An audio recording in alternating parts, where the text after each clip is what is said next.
Vidéo, salut Fab. Salut Kev, salut à tous. Donc Fab, on se lance ici dans un nouveau concept, les enjeux d'une ouverture. Donc on va passer avec toi 15-20 minutes sur aujourd'hui la française. Et l'objectif, ça va pas être d'apprendre de la théorie, mais ça va être d'apprendre des plans et une structure de pion pour faire une petite revue d'une ouverture et pour en comprendre les fondements. Donc ça va être surtout des vidéos de culture générale et qui sont très importantes puisqu'au final la structure de pion c'est un petit peu le fondement du jeu. Et en connaissant les balbutiements des plans de chaque joueur dans ses structures et dans ses positions, ça va permettre de s'élargir l'esprit, même si on joue pas l'ouverture. Exactement, et de se repérer et juste savoir se débrouiller dans pas mal de positions du coup. Oui, et donc on se lance sur la française parce que t'es le spécialiste mondial, international, de l'univers quoi. Tu connais bien. Donc la française, après E4, prise du centre donc des blancs, E6, je te laisse le centre. Donc pourquoi ce coup? Ouais, E6, alors on laisse les blancs s'installer au centre par D4, mais l'idée de E6 c'est de préparer D5, donc faisons un coup agressif parce que ce pion D5 va attaquer le pion E4. Au passage, on sauvegarde le fou F8, on se dit bon, je peux arriver à recasser vite, et puis voilà. Donc les blancs ont déjà un truc à répondre, c'est quoi faire de ce pion E qui est attaqué. Alors on va commencer par le coup le plus évident, la poussée du pion qu'on appelle la variante d'avance, et c'est un coup qui a l'air très bon pour les blancs à première vue puisqu'on prend l'espace et on enferme complètement ce fou C8 qui est vraiment le problème de la française. On voit que les blancs eux, peuvent sortir toutes les pièces facilement, alors que les noirs ils ont eux déjà une pièce qui est complètement enfermée. Fabien. Tout à fait, alors ça c'est le défaut, on peut pas le nier, hein, ce fou pas génial, et on a un peu moins d'espace, ce pion E5 c'est vrai qu'il nous pique les cases et D6 et F6, donc on aimerait peut-être mettre le cavalier et le fou, mais donc en contrepartie on va essayer du coup d'attaquer cette chaîne de pions, ces deux pions centraux, les faire disparaître pour prendre nous-mêmes le centre ensuite et peut-être gagner un pion. Donc il faut toujours jouer C5, surtout pas le coup de large qui est C6, je ne veux jamais voir ça. Il faut vraiment s'en prendre au centre et tout le débat Fab ça va vraiment être autour de ces deux cases D4 et E5, autour de ces deux pions. Si les noirs font sauter le verrou, ils vont gagner le centre, si les blancs maintiennent le verrou, ils vont gagner via l'avantage d'espace à moyen terme. A noter que pour le fou C8 il arrive qui se décale en D7 D5 ou en A6 pour venir s'échanger contre le fou. Tout à fait, c'est toujours un bon échange pour les noirs. Vous voyez très bien, ce fou casse blanche des blancs, on verra plus tard ce qu'il peut faire vers H7, mais donc si on l'échange contre notre fou à nous, c'est plutôt bien. Donc après ce C5, on va commencer par regarder les mauvais coups des blancs pour un petit peu illustrer ce qui ne doit pas arriver. Donc première chose, on défend le pion D4 avec une pièce, on se dit ah, tiens cavalier F3, je viens sécuriser mon centre.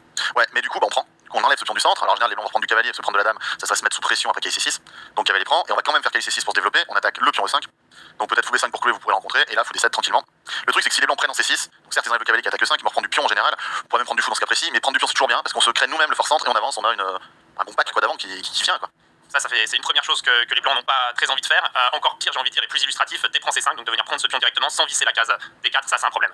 Ouais, alors on fait KC6 en général, c'est précis, on attaque E5, les blancs défendent par cavalier F3, les noirs peuvent regagner le pion par fou prend C5, on va dire fou D3, et un coup très classique de la française, c'est le pendant de C5, mais de l'autre côté c'est F6. Et pour venir s'en prendre à l'autre pion, disons là que les blancs prennent, cavalier prend, petit roc, donc on va continuer le développement, cavalier BD2 et E5. En fait, lorsque les noirs ont cette structure de pion, le seul cas de figure où ça peut aller avec pour les blancs, c'est s'ils réussissent à visser ces cases, avec par exemple un cavalier en E5, un pion en F4, un pion en C3, un cavalier en D4, un petit peu d'imagination, non, ils sont vraiment à les visser. Là, les noirs réussissent à jouer E5, et ça, Fabien, c'est le rêve des noirs dans la française de réussir à gagner le centre, installer ses deux pions et avancer.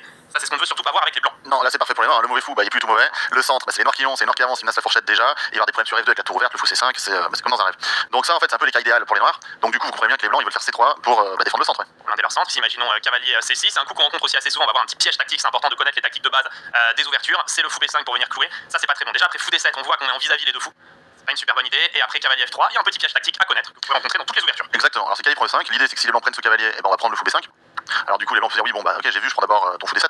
Mais sauf que le cavalier fait demi-tour et on a aussi gagné un pion et changé de mauvais fou contre le bon fou adverse. Donc c'est double bénéf pour les noirs. Ça, attention, quand vous avez un clouage comme ça, que ce soit de ce côté ou de ce côté-là, les petits rebonds du cavalier peuvent faire mal. Donc après C5, C3, cavalier C6, les blancs jouent généralement cavalier F3, ils défendent leur pion D4 central, dame B6 pour venir rajouter de la pression, et ici le grand poussé à 3, vous allez comprendre pourquoi. Fou E2 peut aussi être rencontré parfois pour se développer, et là le cavalier noir peut venir en H6 ou en E7 pour se diriger vers la case F5. Tout à fait, et en fait c'est le combat pour attaquer D4. Finalement, vous avez compris, Fou E2 les blancs veulent se développer, et les noirs veulent rajouter une pièce sur F5 pour attaquer ce pion, alors qu'H6 c'est une des meilleures manières de jouer. On peut intercaler ses prendre avant ou pas.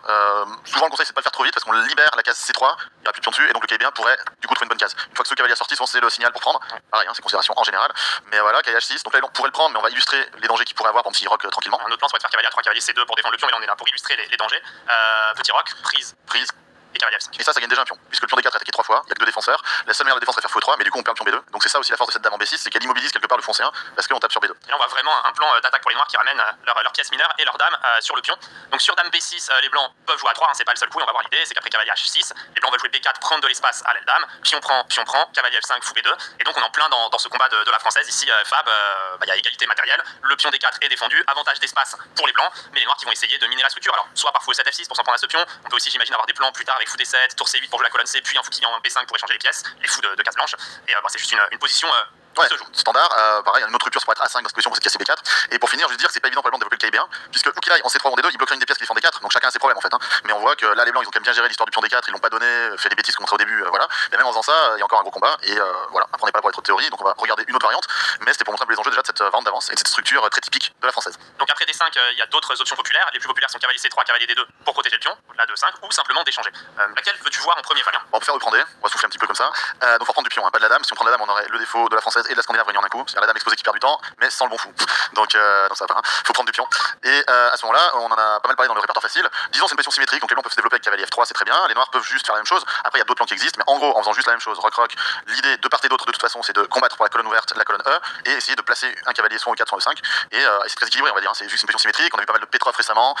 C'est un peu les mêmes enjeux, c'est très solide. Bon, de part et d'autre. Donc on va dire c'est l'ouverture facile pour les blancs parce que c'est pour pas se prendre la tête avec ces pions D4 à défendre, mais ça pose pas véritablement de problème dans le fond au noir qui résolvent le problème du fou C8. Il n'y a plus de problème qui pourra sortir. Donc on va quand même plus se concentrer de nouveau sur les positions entre guillemets plus françaises. Donc on peut regarder le coup cavalier D2, alors c'est un petit coup malin parce qu'il défend le centre. Alors à noter que sur cavalier D2 et cavalier C3, les gens qui veulent pas prendre trop de théorie, jouent la française Rubinstein, ils prennent en E4, cavalier prend E4, ça ressemble un petit peu à des carocanes dans l'esprit avec ce pion D échangé contre le pion et on voit bien que si le pion est en C6 ça ressemble vraiment, mais il y a le problème de sous C8. C'est pas forcément l'idée quand on joue la française de se retrouver dans cette position, juste à titre informatif ça existe et c'est une manière de pas prendre trop de théorie et c'est de jouer pour la rupture C5 et mettre le fou en fianchetto pour se débarrasser du problème. Mais nous on va regarder les coups qui ressemblent plus à la structure, il y a aussi C5 qui est très populaire aujourd'hui, mais ça fait encore une structure à prendre, notamment le pion isolé, mais le coup entre guillemets du joueur de française qui veut rester dans sa structure, c'est cavalier F6, donc pour réitérer la menace cavalier prend E4, sur quoi les blancs généralement poussent en E5 et cavalier FD7. Et là la grande différence par rapport à la variante d'avance, c'est que ce cavalier qui jaillissait en deux coups sur F5, et ben maintenant il en est très loin, il a deux cases en diagonale de la case F5, il va avoir beaucoup de mal à venir mettre la pression sur D4, Fabien. Ouais, bah il le fera plus, hein, pour le coup, ça c'est clair. Et donc après on peut se questionner est-ce que le cavalier D2 est très bien placé ou pas, et c'est le débat. Alors en D2 finalement pourquoi il est pas si mal, parce qu'il permet de libérer le pion C, faire C3, défendre la structure, on va le voir tout de suite quand ils en font C5 pour attaquer, donc ils vont faire C3 pour défendre. Ils vont foutre D3, C5, ouais. C3. Mais ce cavalier D2 en même temps il gêne un peu le fou C1, donc c'est plus un plan à long terme. En général les blancs aiment bien faire cavalier E2 ici, pour bien défendre D4, et l'idée c'est que si on veut s'acharner à attaquer D4 par dame B6 ou C prend D, C prend D et dame B6, finalement les deux cavaliers vont faire le taf et venir F3 E2, et on n'a pas la troisième place pour ajouter l'attaque, comme tu l'as dit. Voilà. Et ça c'est pas terrible parce qu'on va se prendre un mur. Un mur, ouais. Donc généralement après cavalier C6, cavalier E2, on peut prendre en D4 en D4, et comme c'est un mur sur D4, et bien comme souvent on vient faire F6 pour s'en prendre au pion E5.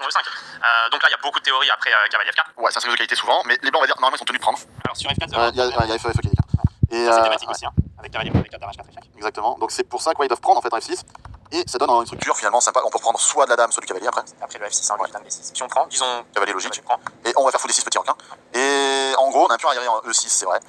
Mais un jeu assez actif avec des pièces pas mal. Peut-être qu'on va arriver à faire E5, se libérer. Et puis on peut aussi essayer d'attaquer D4 d'autres manières.